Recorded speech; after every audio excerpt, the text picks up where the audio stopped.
इंडी special में आपका बहुत स्वागत है। मैं हूं विवेक पांडे आपके साथ। तो फिल्म पर सियासी फाइट लगातार जारी है और इसीलिए हम चर्चा भी कर रहे हैं। देश में द कश्मीर फाइल्स फिल्म बिल्कुल चर्चा में बनी हुई है। मध्य प्रदेश में भी इस पर सियासत हो रही है। पहले बीजेपी के तमाम नेता मध्य प्रदेश में इस फिल्म को देखने पहुंचे थे।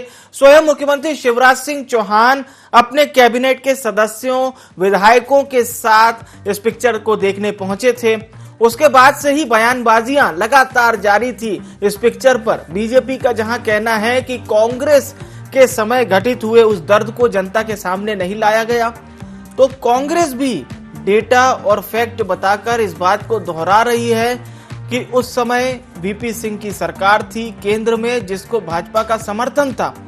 ऐसी कई बयानबाजियां लगातार चल रही है और इन्हीं बयानबाजियों के उलझन में तमाम वो बातें भी अभी हाल फिलहाल फंसी हुई नजर आ रही हैं।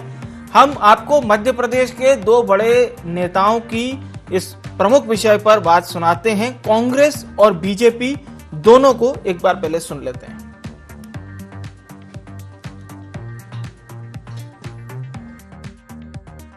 में से 16 साल दिल्ली के अंदर भारतीय जनता पार्टी है, उनकी समर्थित सरकार नहीं। ये 8 साल में कितने कश्मीरी पंडितों को हम इन्होंने वापस भेजा है।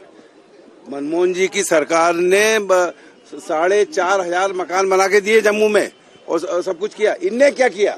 हम तो सवाल इनसे पूछना है कि 16 साल में जो इनकी सरकारें वहां रही और मुफ्ती महबूबा मुफ्ती के साथ भी इनकी सरकार थी जम्मू कश्मीर में बीजेपी की, तब इन्होंने क्या किया? सवाल इनसे है, जवाब हमको नहीं देना है। जवाब इनको देना है जो आज वहाँ सत्ता में है और पूरी पावर इनके पास। नहीं, यही तो अफसोस है कि यही चीजें इस तरह की बता के, जो अधूरा सच बता के लोगों के अंदर जिस तरह का माहौल, कटुता का माहौल पैदा करने की कोशिश की जा रही है, उसको ही देखने जा रहे हैं कि आखिर है क्या। चलिए, देर आए दुरुस्त आए। कांग्रेस ही देख रहे हैं, ये अच्छी बात है, परंतु ये भी वो सुनिश्चित करें कि पिक्चर देखने के बाद इस बात का खेद जरूर कांग्रेस व्यक्त करे कि कांग्रेस की गलत नीतियों के कारण, नेहरू परिवार की हठधर्मिता के कारण, धारा 370 के कारण जो कश्मीर के हालात बिगड़े हैं, उसके प्रति भी कांग्रेस के नेताओं को खेद व्यक्त करना चाहिए। जवाहरलाल नेहरू जी ने अपनी हठधर्मिता के कारण, अपनी केवल गलत नीतियों के कारण जिस प्रकार से कश्मीर में अराजकता का माहौल बनाने के कदम उठाए, धारा 370 जैसी धारा जिसने कि कश्मीर में अराजकता का माहौल बनाया, उसको लागू करके जो जवाहरलाल नेहरू जी, कांग्रेस और कांग्रेस के नेताओं ने जो पाप किया था, उसका प्रायश्चित और उसके प्रति खेद व्यक्त करेंगे तो मुझे लगेगा कि ज्यादा उचित। तो दो अलग अलग बातें आपने सुनी और दोनों पार्टी अपनी अपनी बातों को मजबूती के साथ रख रही है। अब हम रुख करते हैं, हमारे संवाददाता आमिर खान हमारे साथ जुड़ चुके हैं, उनका रुख करते हैं। हमारे साथ खास मेहमान भी जुड़ चुके हैं, अजीत सिंह भदौरिया जी भी जुड़ चुके हैं, प्रवक्ता हैं कांग्रेस के। गौरव चतुर्वेदी जी हैं, वरिष्ठ पत्रकार। और चर्चा की शुरुआत चलिए अजीत सिंह भदौरिया साहब से करते हैं।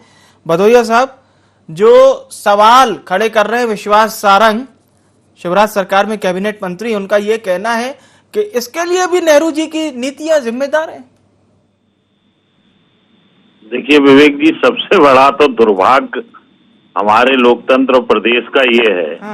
हम उस विषय पे चर्चा कर रहे हैं जिस विषय से मध्य प्रदेश को कोई लेना देना नहीं, मध्य प्रदेश के निवासियों का कोई मतलब नहीं। इसमें जिम्मेदारी हमारी भी बनती और आपकी भी बनती जी। आज इस फिल्म के टॉपिक पे चर्चा हो रही है। मैं देख रहा हूँ पिछले 12 दिन से लगातार द कश्मीर फाइल। आज की आपने खबर पढ़ी जी? आज की खबर है कि रोजमर्रा का सामान 10% महंगा हो गया है।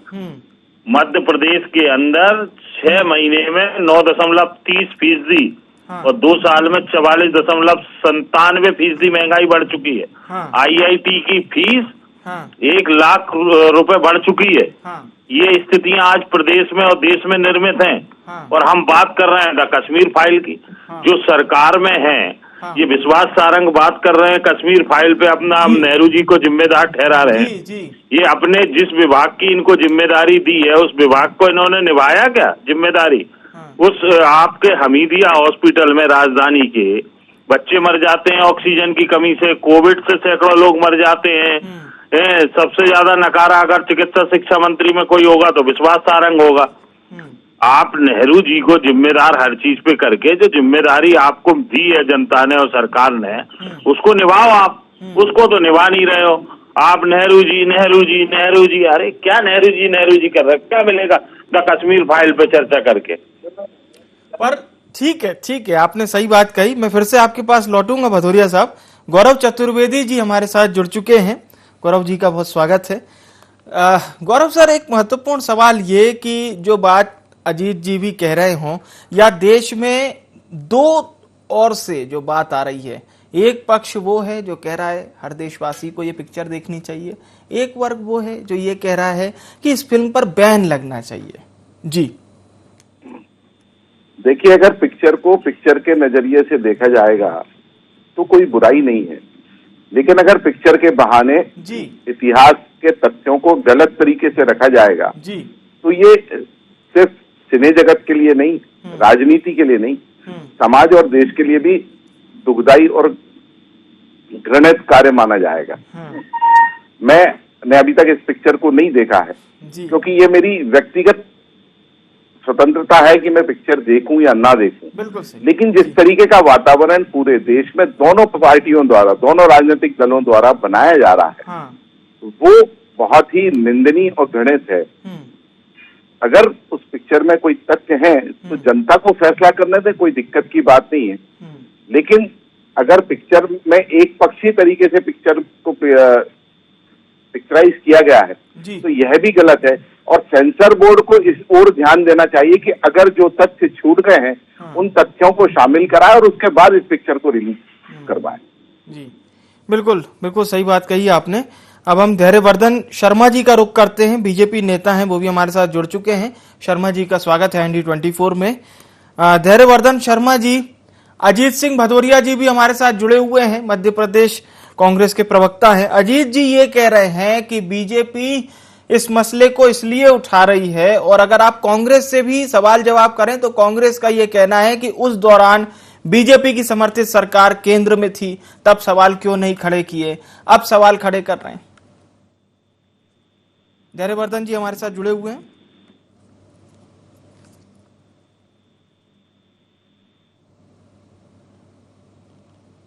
चलिए धैर्यवर्धन जी, एक बार फिर से हम कोशिश करेंगे हमारे साथ जुड़े धैर्यवर्धन शर्मा। फिलहाल रुक करते हैं हम अजीत सिंह भदौरिया जी का एक बार फिर से। अजीत जी, आपकी बात में दम तो है, और गौरव सर ने भले ही आपकी बात का उस तरह से समर्थन तो नहीं किया, वो उनकी भी स्वतंत्रता है, लेकिन ये बात उन्होंने कही कि फिल्म देखना ना देखना ये अपना निजी महत्व होता है। बहरहाल कुछ ना कुछ अस्पष्ट तरीके से पेश तो किया जा रहा है और इसी पर कहीं ना कहीं सवाल जवाब खड़े हो रहे हैं। देखिए विवेक जी, अब मैं इस फिल्म के तथ्यों पर चर्चा कर लूं। जी अभी तो मैंने ये जो अपन लोग चर्चा कर रहे हैं और आप लोग करवा रहे हो, हाँ। ये गैर तथ्यात्मक चर्चा है। ये माहौल को खराब करने के अलावा दूसरा कार्य नहीं कर रहे। पर सुनिए तो अजीत जी एक मिनट, आप सही कह रहे हैं, चलिए ठीक है आपके तरफ से। लेकिन अजीत जी, अगर आप देखेंगे इस फिल्म के रिलीज होने से पहले भी चर्चा चल रही थी, फिल्म रिलीज हुई उसके बाद भी चर्चा चल रही है। हम और आप चर्चा इसलिए कर रहे हैं क्योंकि सभी लोग इस फिल्म पे इतना मॉड्यूल क्यों फंसा हुआ है। प्रधानमंत्री कह रहे हैं, उनके कैबिनेट के तमाम मंत्री कह रहे हैं, देश विदेश में लोग बाग पिक्चर देख रहे हैं, वो कह रहे हैं कि तथ्य सामने नहीं रखे, इसीलिए तो चर्चा हो रही है सर कि दूध का दूध पानी का पानी कभी निकलेगा कि नहीं। मुझे बताओ, आपके चैनल पर कितनी बार हो चुकी है ये चर्चा, बताइए आप मुझे। सर देखिए, आपको याद है? नहीं मैं गिना दूं कितनी बार हो चुकी है आपके चलिए आप ही बता दीजिए। चलिए आप ही बताइए। फिल्म के तत्व पे बात कर ली। हाँ ठीक है। आपने आज तक ये किसी भी चैनल ने ये बताया कि उस समय भाजपा सरकार भाजपा समर्थित वीपी सिंह की सरकार थी। हम तो बता रहे हैं सर, राजीव गांधी हम तो इस बात को बता रहे हैं, और जितने भी हमारे यहाँ प्रोग्राम चले इस बात को बताया गया है। और अभी भी आपने 2 मिनट पहले यदि मुझे भी सुना होगा तो मैंने भी इस बात को रखा था। खैर, आप अपनी बात पूरी कर सकते हैं। मेरी देखो विवेक जी, पार्टी मत बना करो, पहले बात हो जाती है, अगर नहीं मैं फोन काट दूंगा। ठीक है सर। आप फालतू की अपनी बात कहना है तो आप एंकर बन के चुपचाप भी सुन लिया करो। नहीं तो सर, आप कहे जा रहे हैं, आप इस बात को भी तो सुनिए सर। आप ये कह रहे हैं कि कोई क्यों चला रहा है, तो सब लगातार इस विषय को इसीलिए चला रहे हैं कि दूध का दूध पानी का पानी हो सके, चीजें क्लियर आ सके।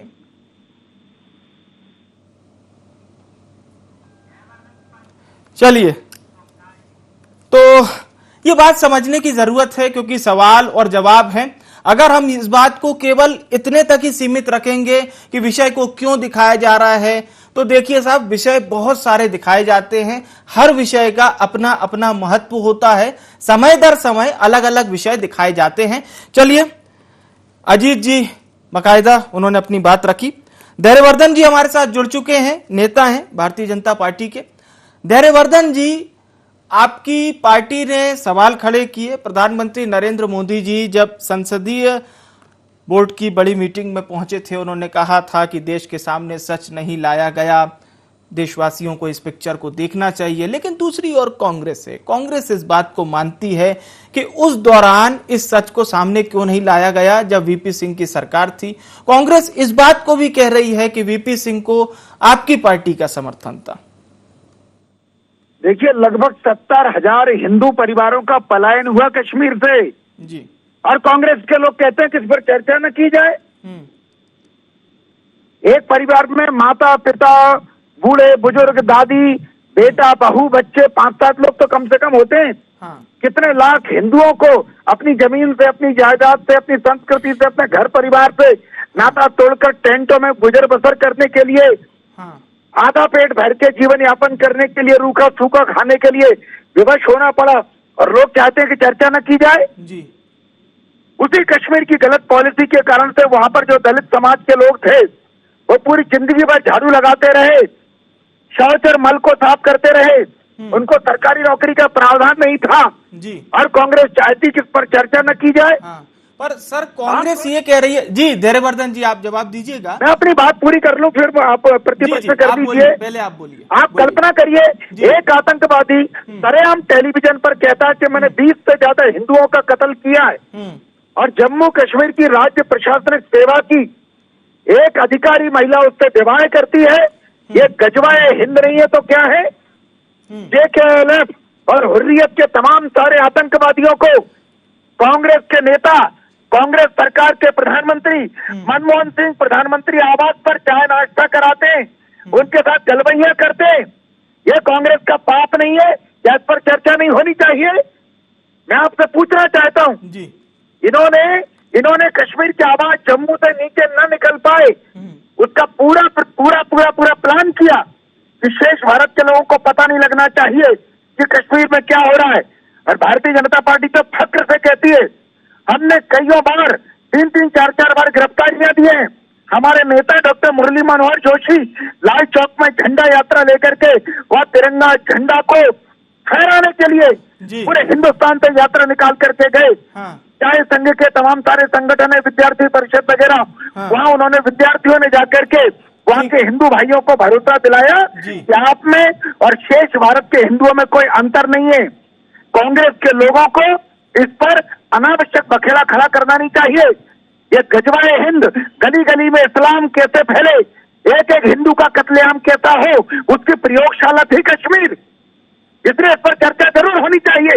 नई पीढ़ी को वरना पता कैसे लगेगा कि कैसे कैसे पाप इस आजाद भारत में हो रहे थे। ठीक है। धैर्यवर्धन जी बने रहिएगा हमारे साथ। अजीत सिंह भदौरिया जी भी लगातार बने हुए हैं। अजीत जी, आपने ये सवाल किया था कि चर्चा क्यों होनी चाहिए, और धैर्यवर्धन जी अपनी पार्टी की ओर से वो तमाम जवाब बता रहे हैं, वो तमाम सवाल भी कर रहे हैं कि चर्चा क्यों होनी चाहिए। देखिए, चर्चा अगर हो रही है तो चर्चा विवेक जी ये भी होना चाहिए कि बलराज मधोक जो कि संघ के नेता थे, जब देश आजाद हो रहा था उस समय वो ये चाहते थे कि कश्मीर को पाकिस्तान को में दे दिया जाए और जम्मू अकेला हिंदुस्तान का हिस्सा रहे। परंतु नेहरू जी और सरदार वल्लभ भाई पटेल की ये काबिलियत थी कि उन्होंने उनकी बात को ठुकराया और कश्मीर को भी भारत का अभिन्न अंग बना के रखा। चर्चा होनी चाहिए तो ये भी होना चाहिए कि भाजपा समर्थित केंद्र सरकार में गृह मंत्री मुफ्ती मोहम्मद सईद थे, वो महबूबा मुफ्ती के पिताजी थे जो अलगाववादी समर्थित नेता थी।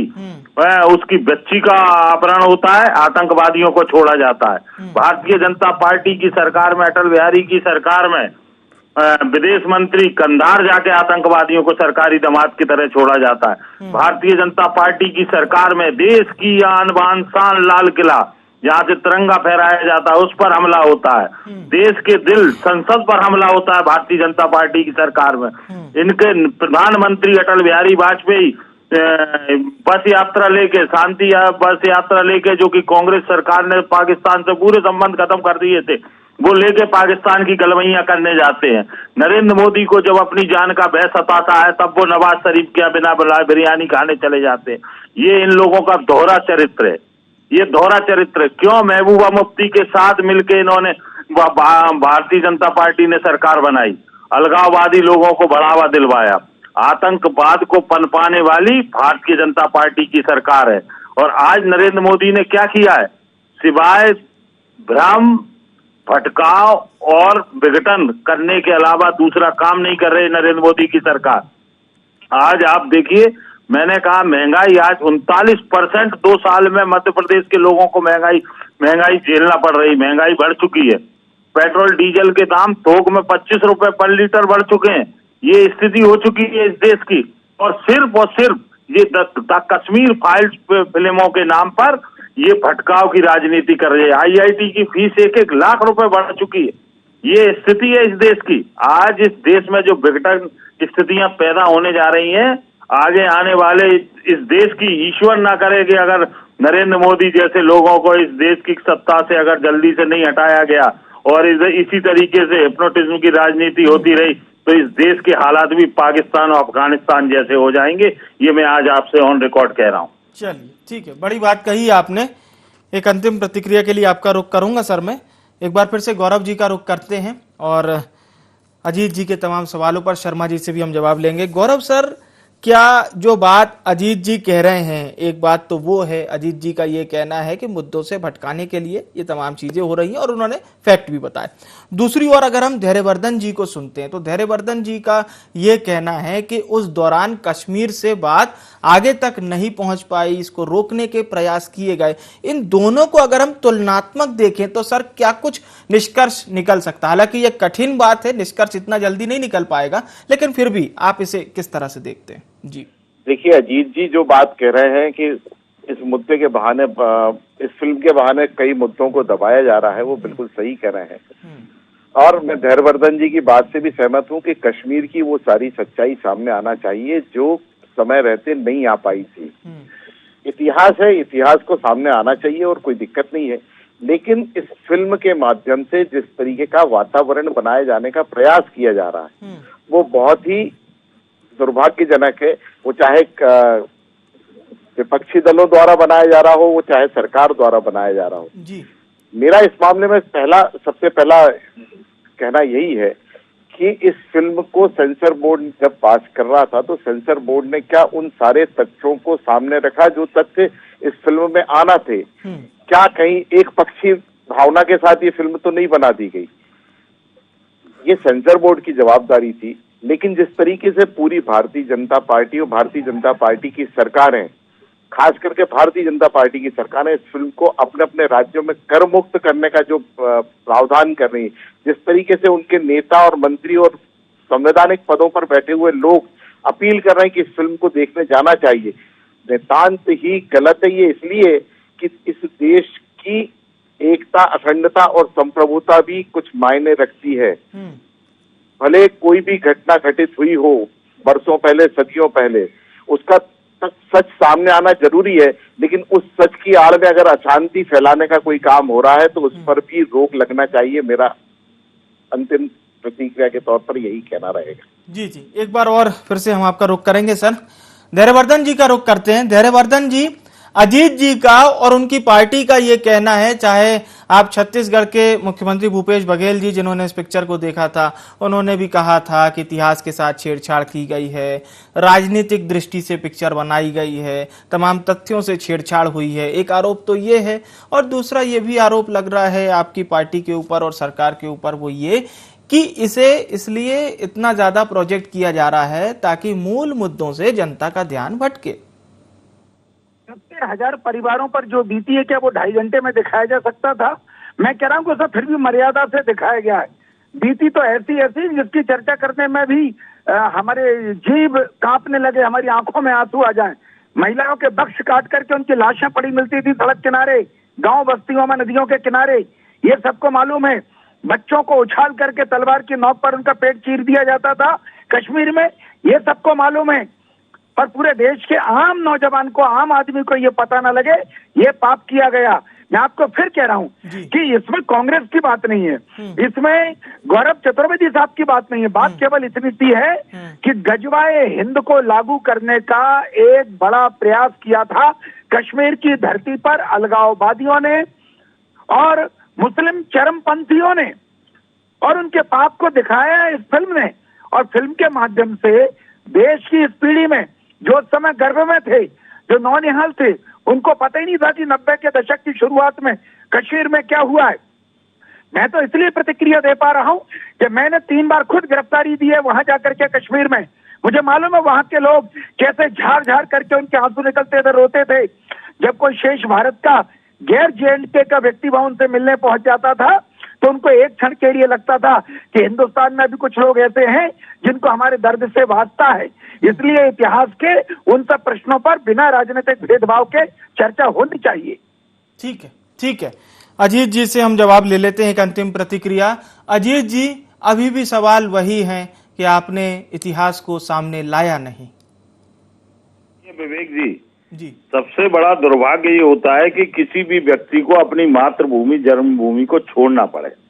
ये घटनाक्रम जब घटित हुआ, अभी भारतीय जनता पार्टी के मित्र कह रहे हैं कि चरमपंथियों को बढ़ावा दिया गया। अरे किसने बढ़ावा दिया? चरमपंथी अलगाववादी नेता महबूबा मुफ्ती, उनके पिता को तुमने देश की सर्वोच्च संस्था व गृह मंत्री बना रखा है देश का।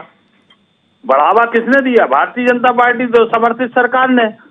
भारतीय जनता पार्टी की समर्थन की सरकार में जब ये कत्लेआम हो रहा, राजीव गांधी जी संसद का घेराव कर रहे, तब सरकार जागी है। भारतीय जनता पार्टी ने क्यों नहीं समर्थन वापस लिया विश्वनाथ प्रताप सिंह की सरकार से?